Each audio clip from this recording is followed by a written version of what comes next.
The Invisible Boy by Patrice, Barton.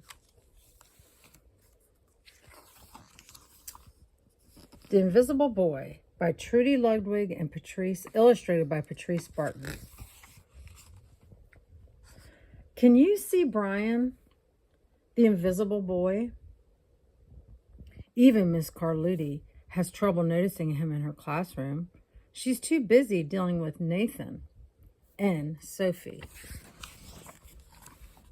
Nathan has problems with what Miss Carluti calls volume control. He uses his outside voice inside too much.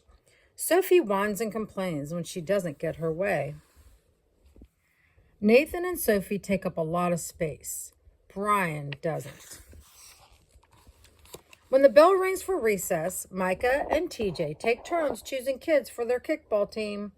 The best players get picked first. Then the friends of the best players get picked. Then the friends of the best friends. Only Brian is left, still waiting and hoping. TJ glances in Brian's direction and just as quickly looks away. We've got enough players for each team, he tells the others. Let's play ball.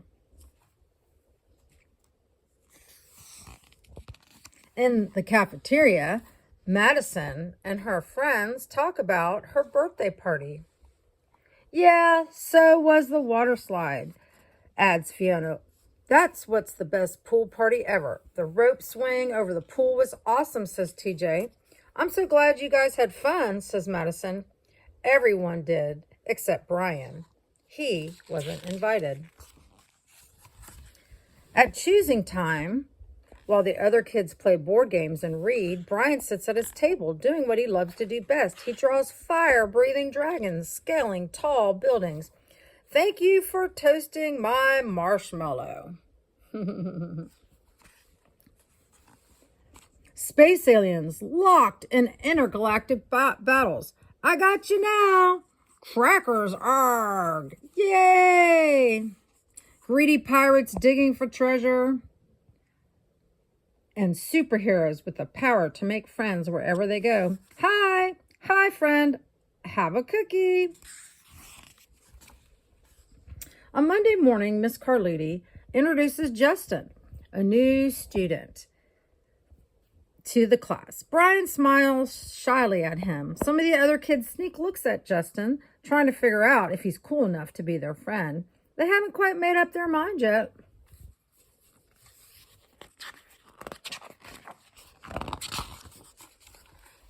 At lunch, Madison and TJ watch Justin eat with chopsticks. What's that? Asks Madison as she points at Justin's food. It's bulgogi. What? Bulgogi. It's Korean barbecue beef. My grandma made it for me. It's really good. Do you want to try some? There's no way I'm eating burgeri. And the kids laugh. All of them, that is, except Brian. He sits there wondering which is worse, being laughed at or feeling invisible. The next day, when Justin goes to his cubby to put away his backpack, he notices a piece of paper with his name on it. Justin, I thought the bulgogi looked good. Brian, yum. At morning recess, Brian finds a piece of chalk on the ground and starts drawing away. You're Brian, right? Yeah, thanks for the note. Hey, Justin, Amelia calls out from the tetherball court. You're up next. Sorry, I gotta go, says Justin.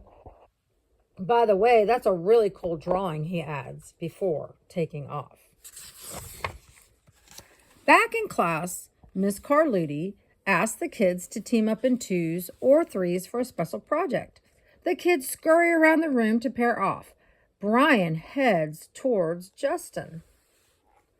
Brian looks at the floor, wishing he could draw a hole right there to swallow him up. Miss Carluti says we can have up to 3 people in our group. We're only 2. Come on, Emiliano. Emilio. Let him work with us. Okay, I guess. Miss Carluti gives the class directions for the project. Your assignment is to work together to write a story about what you see in that photograph. Use your imagination and have fun.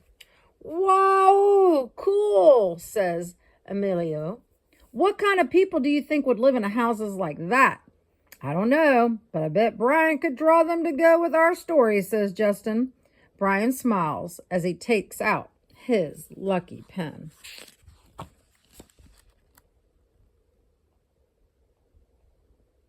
Not working. The crooked story we made up on the spot.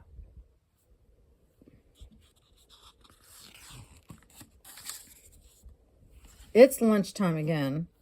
Brian's least favorite part of the day. Another 20 long minutes of kids talking and laughing with everyone else but him. Brian, he hears someone shout, "Hey, Brian, over here." Brian turns and sees Justin waving him over.